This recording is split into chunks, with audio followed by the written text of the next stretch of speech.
In the dim past, even before the Qin and Han dynasties, there lived a cave chief of southern China by the name of Wu.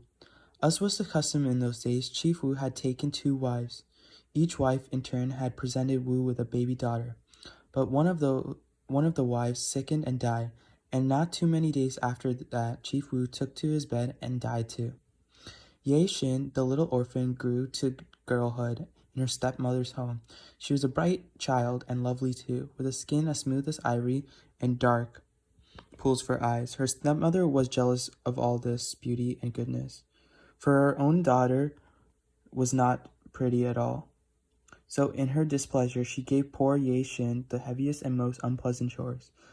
The only friend that Ye Xin had to her name was a fish she had caught and raised.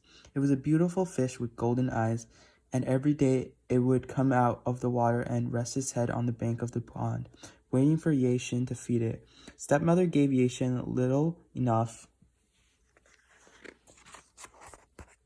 food for herself, but the orphan child always found something to share with her fish, which grew to enormous size. Somehow the stepmother heard of this. She was terribly angry to discover that Ye Xin had kept a secret from her. She hurried down to the pond, but she was unable to see the fish, for Ye Xin's pet wisely hid itself. The stepmother, however, was a crafty woman, and she soon thought of a plan. She walked home and called out, "Ye Xin, go and collect some firewood. But wait, the neighbors might see you. Leave your filthy coat here." The minute the girl was out of sight, her stepmother slipped on the coat herself and went down again to the pond. This time the big fish saw Ye Xin's familiar jacket and heaved itself onto the bank, expecting to be fed, but the stepmother, having hidden a dagger in her sleeve, stabbed the fish, wrapped it up in her garments, and took it home to cook for dinner. When Ye Xin came back to the pond that evening, she found her pet had disappeared. Overcome with grief, the girl collapsed on the ground and dropped in her tears into the still waters of the pond. "Ah, poor child," a voice said. Ye Xin sat up to find a very old man looking down at her.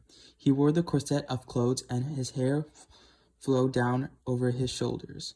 "Kind uncle, who may you be?" Ye Xin asked.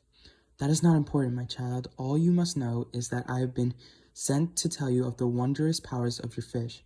"My fish? But sir—" The girl's eyes filled with tears, and she could not go on.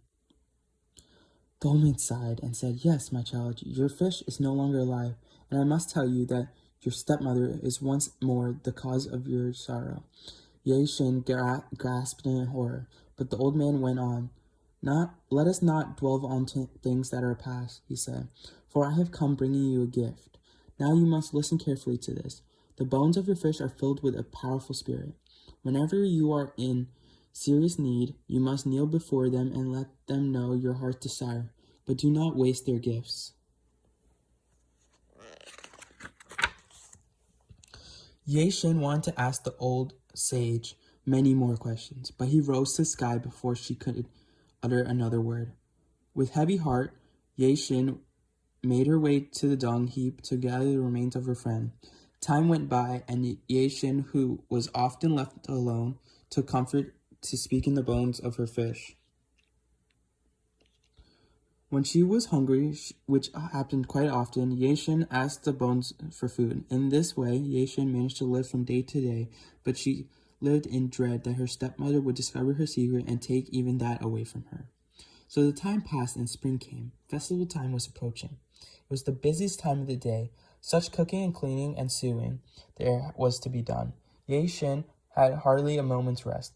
At the spring festival, young men and women from the village hoped to meet and to choose whom they would marry. How Ye Xin longed to go, but her stepmother had other plans. She hoped to find a husband for her own daughter, and did not want to marry any man to see the bestious Ye Xin first.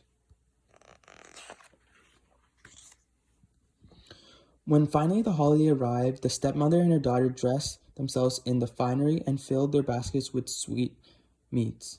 "You must remain at home now and watch to see that no one steals fruit from our trees," her stepmother told Ye Xin, and then she departed from the banquet with her own daughter. As soon as she was alone, Ye Xin wanted to speak to the bones of her fish. "Oh, dear friend," she said, kneeling before the precious bones. "I long to go to the festival, but I cannot show myself in these rags. Is there somewhere I could borrow clothes fit to wear to the feast?"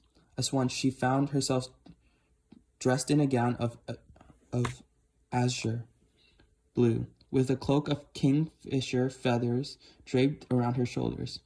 Best of all, on her tiny feet were the most beautiful slippers she had ever seen. They were woven in golden threads in a pattern like the scales of a fish, and the glistening soles were made of solid gold. There was magic in the shoes, for they should have not have been quite heavy. Yet, when Ye Shin walked, her feet felt as light as air. "Be sure you do not lose your golden shoes," said the spirits of the bones. Ye Shin promised to be careful. Delighted with her transformation, she bid a fond farewell to the bones of her fish as she slipped off to join in the merrymaking.